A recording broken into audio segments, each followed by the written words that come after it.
Why did the United States attack Libya, Iraq, Afghanistan, and Yemen? Why are U.S. operatives helping to destabilize Syria? And why is the United States government so intent on taking down Iran, in spite of the fact that Iran has not attacked any country since 1798? And what's next?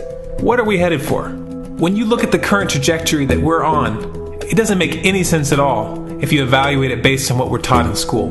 And it doesn't make any sense if you base your worldview on the propaganda that the mainstream media tries to pass off as news. But it makes perfect sense once you know the real motives of the powers that be. In order to understand those motives, we first have to take a look at history.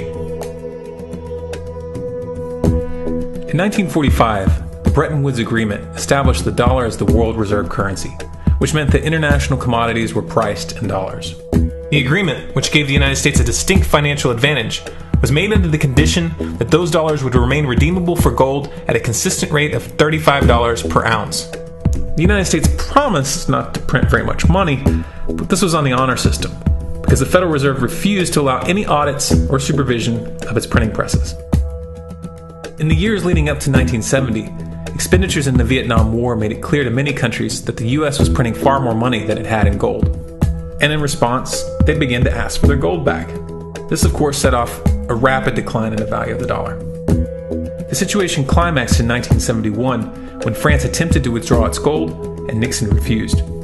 On August 15th, he made the following announcement. I have directed the Secretary of the Treasury to take the action necessary to defend the dollar against the speculators.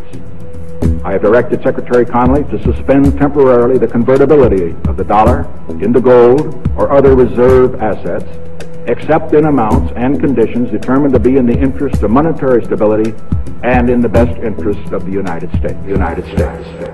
This was obviously not a temporary suspension, as he claimed, but rather a permanent default. And for the rest of the world who had entrusted the United States with their gold, it was outright theft. In 1973, President Nixon asked King Faisal of Saudi Arabia to accept only US dollars as payment for oil and to invest any excess profits in US Treasury bonds, notes, and bills. In return, Nixon offered military protection for Saudi oil fields. The same offer was extended to each of the world's key oil-producing countries, and by 1975, every member of OPEC had agreed to only sell their oil in US dollars. The act of moving the dollar off of gold and tying it to foreign oil instantly forced every oil-importing country in the world to start maintaining a constant supply of Federal Reserve paper. And in order to get that paper, they would have to send real physical goods to America. This was the birth of the petrodollar. Paper went out, everything America needed came in, and the United States got very, very rich as a result. It was the largest financial con in recorded history.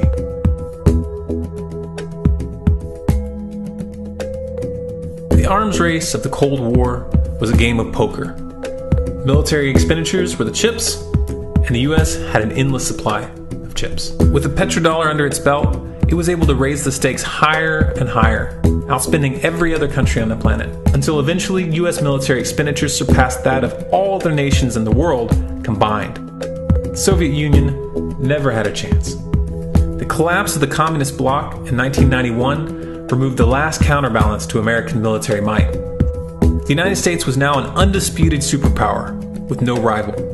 Many hoped that this would mark the beginning of a new era of peace and stability. Unfortunately, there were those in high places who had other ideas. Within that same year, the US invaded Iraq in the first Gulf War. And after crushing the Iraqi military and destroying their infrastructure, including water purification plants and hospitals, crippling sanctions were imposed which prevented that infrastructure from being rebuilt. These sanctions, which were initiated by Bush Sr. and sustained throughout the entire Clinton administration, lasted for over a decade and were estimated to have killed over 500,000 children. The Clinton administration was fully aware of these figures. We have heard that 500,000 children have died. I mean, that's more children than died in Hiroshima. And you know, is the price worth it? I think this is a very hard choice, but we think the price is worth it. Miss Albright, what exactly was it that was worth killing 500,000 kids for? In November of 2000, Iraq began selling its oil exclusively in euros.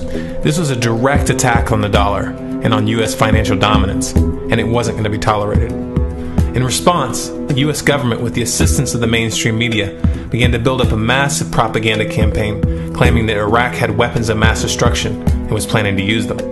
In 2003, the U.S. invaded, and once they had control of the country, oil sales were immediately switched back to dollars. This is particularly notable due to the fact that switching back to the dollar meant a 15 to 20% loss in revenue due to the euro's higher value. It doesn't make any sense at all unless you take the petrodollar into account. So I came back to see him a few weeks later, and by that time we were bombing in Afghanistan. I said, "Are we still going to war with Iraq?" And he said, "Oh, it's worse than that."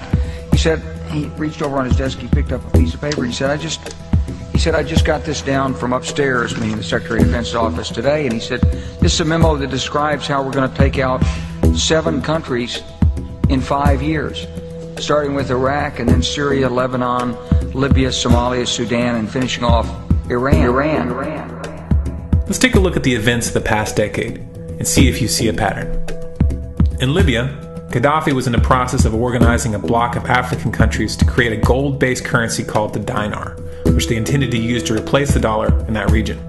US and NATO forces helped destabilize and topple the Libyan government in 2011, and after taking control of the region, US armed rebels executed Gaddafi in cold blood and immediately set up the Libyan Central Bank. Iran has been actively campaigning to pull oil sales off of the dollar for some time now, and it has recently secured agreements to begin trading its oil in exchange for gold. In response, the US government, with mainstream media assistance, has been attempting to build international support for military strikes on the pretext of preventing Iran from building a nuclear weapon. In the meantime, they established sanctions which US officials openly admit are aimed at causing a collapse of the Iranian economy. Syria is Iran's closest ally, and they are bound by mutual defense agreements. The country is currently in the process of being destabilized with covert assistance from NATO, and though Russia and China have warned the United States not to get involved, the White House has made statements within the past month indicating that they are considering military intervention. It should be clear that military intervention in Syria and Iran isn't being considered. It's a foregone conclusion, just as it was in Iraq and Libya. The US is actively working to create the context which gives them the diplomatic cover to do what they already have planned.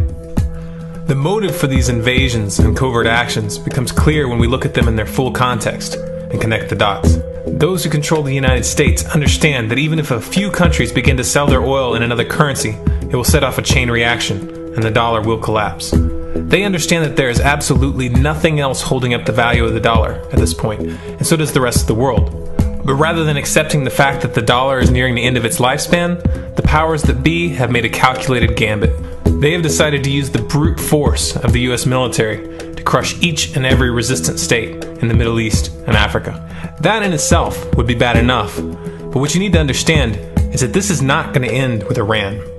China and Russia have stated publicly and on no uncertain terms that they will not tolerate an attack on Iran or Syria. Iran is one of their key allies, one of the last independent oil producers in the region, and they understand that if Iran falls, then they will have no way to escape the dollar without going to war. And yet the United States is pushing forward in spite of the warnings. What we are witnessing here is a trajectory that leads straight to the unthinkable.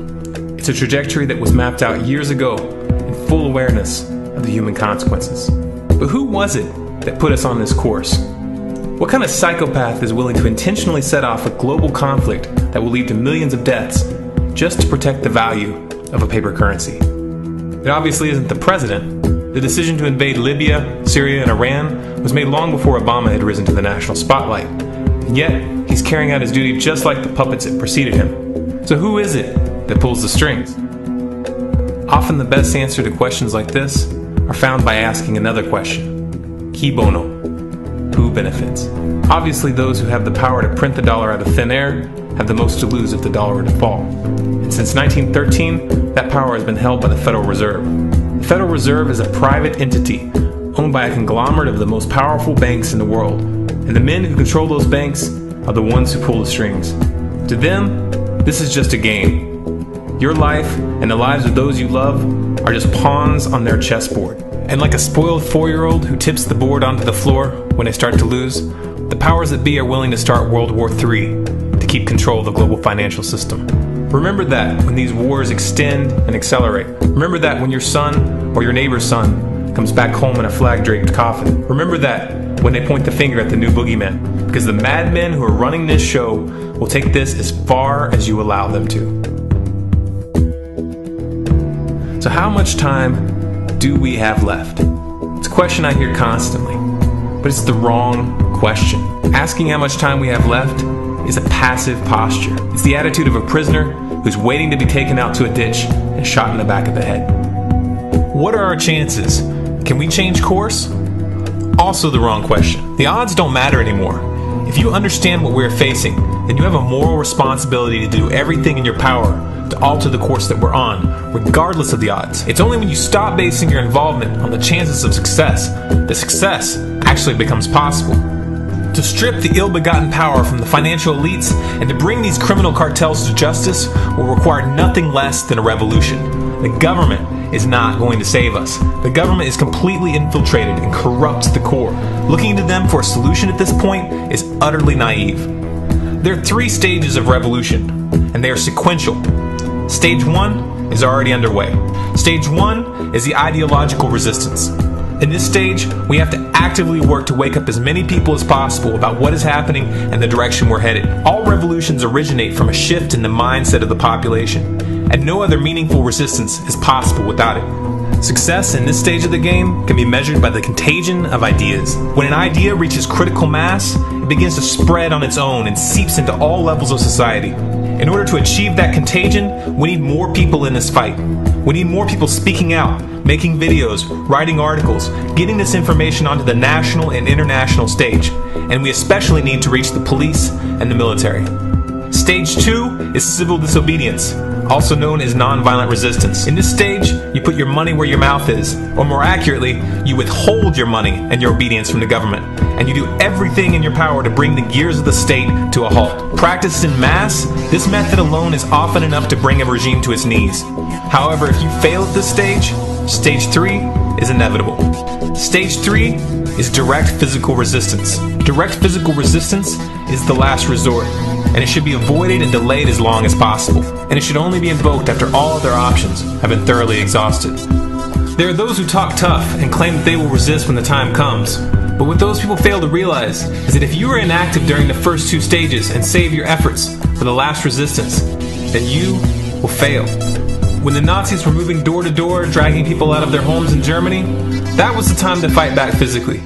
But due to the lack of ideological resistance and civil disobedience leading up to that moment, even an armed uprising would have likely failed at that point. An armed uprising can only succeed if the people have established an attitude of active resistance. And active resistance is only possible after their minds have broken free from the mainstream propaganda. If you want to fight back, it's now or never. You're not going to get another chance, and the stakes are far higher than they were in Nazi Germany.